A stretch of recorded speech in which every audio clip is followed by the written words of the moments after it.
to trick me, okay? There wasn't a dog. Old Nick stole me. I want a different story! No, this is the story that you get. With a deadpan comedic tone typical of Greek director Yorgos Lanthimos' work, Dogtooth is a surreal and poignant film about adaptability and adolescent rebellion in a setting of extreme confinement.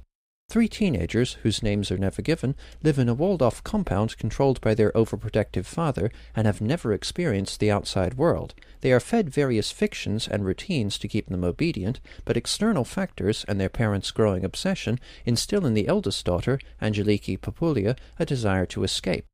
The unique vocabulary of Dogtooth has echoes of Newspeak and its own psychologically reductive effects in Orwell's 1984, but the film also feels like an inventive subversion of the allegory of Plato's cave.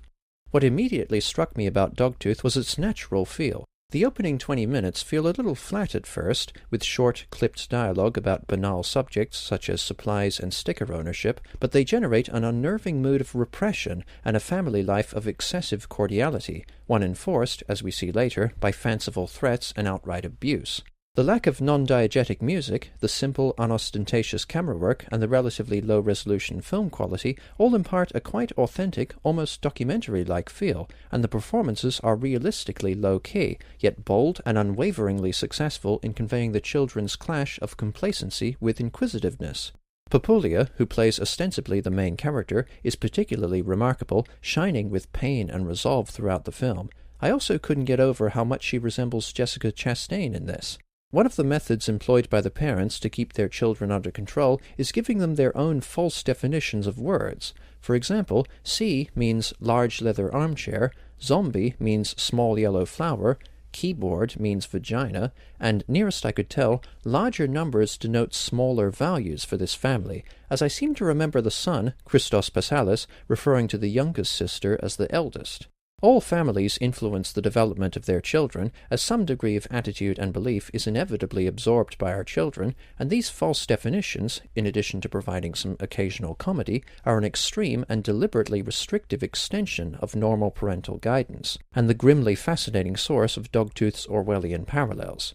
In 1984, Newspeak, the party's stripped-down version of English, is language as subjugation.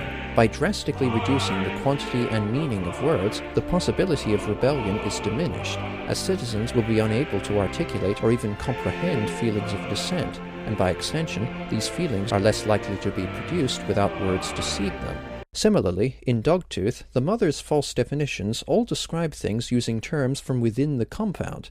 These invented meanings make the compound more or less a closed system, and the children's primary, almost exclusive, reference point, thus suppressing interest or awareness of the outside world. Another part of the narrative imposed on the children dictates that the children will have only matured, and therefore be allowed to leave home once they lose a dogtooth. The idea is nonsense, but it further helps in keeping the children confined, as they can remain in a state of hopeful incomprehension as they wait for their dogtooth to emerge. The concept of a dogtooth might also refer to wisdom teeth. If that's the case, I'd never leave the compound.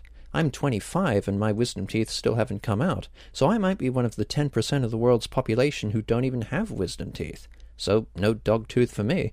There are spoilers ahead, so be warned. There are 2 scenes in Dogtooth that are crucial to the children's character development, and the eldest daughter in particular. At the beginning, the youngest daughter, Mary Tassoni, proposes a game of endurance, wherein they place their fingers onto the hot tap, and the last person to pull away wins. When the eldest daughter asks her what the game should be called, she is stumped. She can't think of a name.